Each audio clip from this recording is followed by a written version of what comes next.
নমস্কাৰ।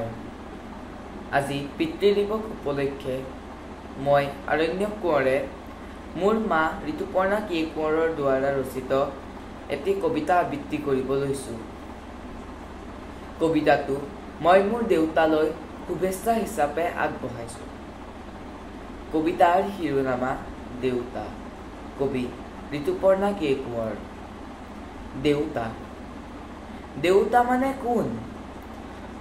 হাজাৰ শাসনৰ পিছত যাৰ আছে এক মিঠা অকৃত্ৰিম ভালপোৱা, নিজে হাজাৰ কষ্ট কৰি সন্তানৰ ভৱিষ্যত গঢ়িবলৈ চিন্তা কৰা একমাত্ৰ ব্যক্তিজনেইতো দেউতা। যন্ত্ৰণাই কোঙা কৰিব নোৱাৰা এজন ব্যক্তি, যিজনে নিজৰ বহুতো অভাৱ হলেও সন্তানৰ চাহিদা পূৰণ কৰিবলৈ উঠি পৰি লগাজনেইতো দেউতা। গোটেই দিন পৰিশ্ৰম কৰি ঘৰত হাঁহিৰে খলকনি তুলিবলৈ হাজাৰ চেষ্টা কৰা সকলোৰে আগত সেইজনেইতো দেউতা।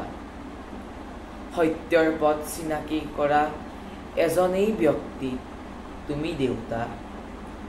তোমাৰ সেই কষ্টৰ ধাৰ জানো কেতিয়াবা পৰিশোধ কৰিব পাৰিম দেউতা? ধন্যবাদ।